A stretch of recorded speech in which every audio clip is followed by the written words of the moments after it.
नमस्कार, मैं हूँ आपका दोस्त विजय विद्रोही। कैसे हैं आप? तो आप जुड़ चुके हैं मुझसे और अगले 4-5 मिनट तक मैं आपसे जुड़ने की कोशिश करूँगा। आइए मिल-जुल कर जोड़-तोड़ करते हैं और गुजरात में किसकी सरकार बन सकती है, इसकी संभावनाओं को टटोलते हैं। तो कुल मिलाकर आज की तारीख में जितने पॉलिटिकल पंडित हैं, जितने चुनावी विश्लेषक हैं, वो कह रहे हैं कि साहब बीजेपी की सरकार बनेगी और उसके साथ-साथ 2 अगर जोड़ रहे हैं।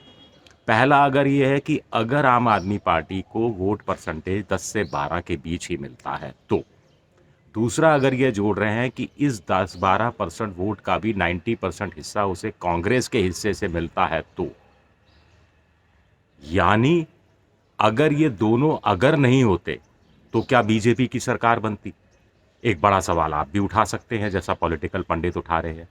यानी हम ये मानकर चलें कि बीजेपी 27 साल बाद अपने सुशासन के बल पे, अपने सुनहरे कामकाज के बल पर सत्ता में नहीं आ रही, तो क्या हम ये मानकर चलें जैसा पॉलिटिकल पंडित सुझाव दे रहे हैं?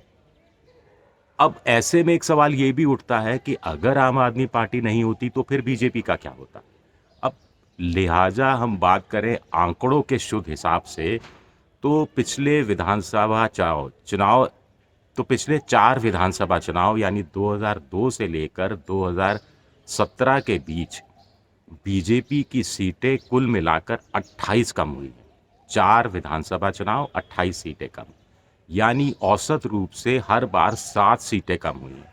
अब पिछली बार 99 सीटें आई थी, तो इस हिसाब से देखा जाए अगर आम आदमी पार्टी नहीं होती, अगर कांग्रेस और बीजेपी के बीच मुकाबला होता, तो क्या बीजेपी की 92 सीटें आती?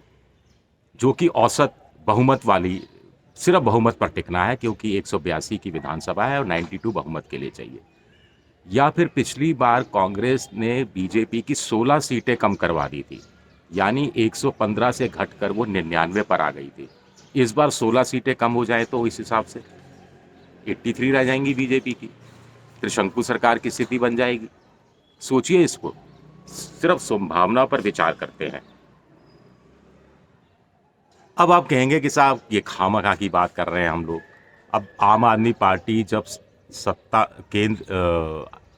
आम आदमी पार्टी जब कुल मिलाकर चुनाव मैदान में है तो वो नहीं होती तो क्या होता, ना होता मैं तो क्या होता, डुबोया मुझको होने ने, ना होता मैं तो क्या होता।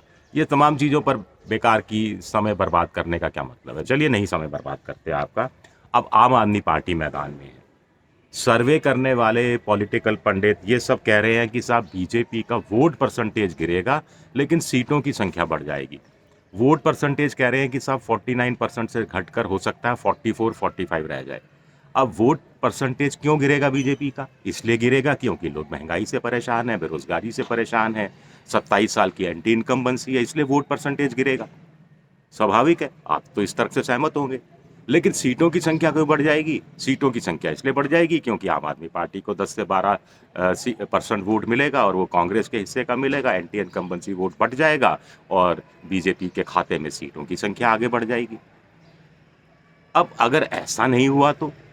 अगर पॉलिटिकल पंडित कह सकते हैं कि 10-12% ही आम आदमी पार्टी का वोट बढ़ेगा, अगर हम ये कहें और आप भी ये कहें और आप मेरी बात से सहमत हों, तो 3 सवाल उठते हैं कि अगर आम आदमी पार्टी का 10-12% की जगह सिर्फ 5 या 6% वोट ही बढ़ा तो क्या होगा?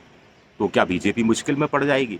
आखिर उत्तराखंड में जो अभी हाल में विधानसभा चुनाव हुआ, उसमें यही पॉलिटिकल पंडित आम आदमी पार्टी को 18% वोट मिलता दिखाई दे रहे थे, लेकिन मिले कितने? 6%। अगर यही बात गुजरात में दोहराई गई तो क्या होगा? अब दूसरी चीज़ ये है, एक और अगर लगाते हैं, अगर आम आदमी पार्टी को 22-24% वोट मिल गया, तो फिर बीजेपी का क्या होगा?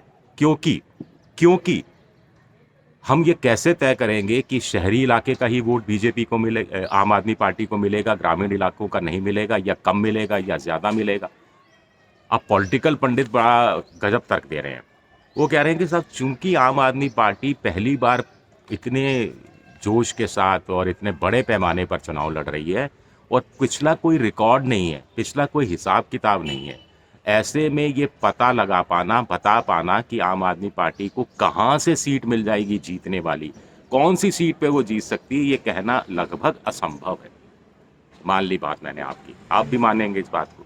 लेकिन आप भी मेरी तरह सवाल उठाएँगे, हे पॉलिटिकल पंडितों, फिर आपके पास जब कोई रिकॉर्ड नहीं है पुराना, तो आप कैसे कह सकते हैं कि आम आदमी पार्टी को शहरों में वोट परसेंटेज उसका बढ़ जाएगा, गाँव में कम हो जाएगा, या फिर उल्टा हो जाएगा, या फलानी शहरों में फलानी सीटों पर वो टक्कर में है इसलिए वोट परसेंटेज बढ़ जाएगा? आप कैसे कह सकते हैं?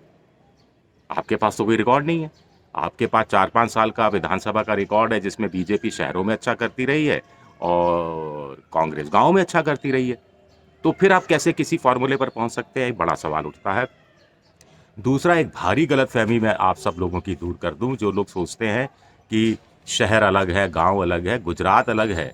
गुजरात हमारे राजस्थान की तरह नहीं है, यूपी की तरह नहीं है, बिहार की तरह नहीं है। गुजरात 50 शहरों का राज्य कहलाता है। 2011 की जनगणना में वहाँ पर शहरों में करीब 42% लोग रहते थे और गाँव में 58%। उससे पहले वाली जनगणना में गाँव के अंदर 62% लोग थे और शहरों में 38% लोग थे। इस हिसाब से देखा जाए तो 5 साल बाद 5% आबादी शहरों में शिफ्ट हो रही है। इस हिसाब से देखा जाए तो आज की तारीख में गुजरात में करीब 48% लोग हैं जो शहरों में रहते हैं और सिर्फ 52% लोग हैं जो गाँव में रहते हैं। मेरे कहने का मतलब है कि इन दोनों में कोई इतना बड़ा फ़र्क नहीं है गाँव और शहर के हिसाब से, ताकि हम वोटिंग पैटर्न को अलग-अलग मानकर चलें और उसके हिसाब से अलग-अलग निष्कर्ष निकालने की कोशिश करें। ख़ैर अधूरा है साहब अभी तो अधूरा है, अभी तो आगे भी बात करनी पड़ेगी। तो चलिए भाग 2 में कल आप बात करेंगे और कि आखिर कैसे जोड़-तोड़ से किसकी सरकार बन सकती है, गुजरात में कौन सरकार बना सकता है। आंकड़ों के हिसाब से, चुनावी सर्वों के हिसाब से, ओपिनियन पोल के हिसाब से, पॉलिटिकल पंडितों के हिसाब से। आपको मेरा ये वीडियो अगर पसंद आया तो आप इसे लाइक कीजिए, सब्सक्राइब कीजिए, अपने दोस्तों के साथ शेयर कीजिए और मेरा @ट्विटर जो हैंडल है @विद्रोही7 उस पर भी आप मुझे फॉलो कर सकते हैं, मुझे अपने कमेंट्स भेज सकते हैं, सुझाव भेज सकते हैं। हाँ, ये जो बेल जैसी आकृति, घंटी जैसी आकृति देख रहे हैं ना आइकन, इसे ज़रूर दबा दीजिए ताकि आपको पता लग जाए कि कब मैं कोई वीडियो आपकी सेवा में पेश करने वाला हूँ। शुक्रिया, बहुत-बहुत शुक्रिया।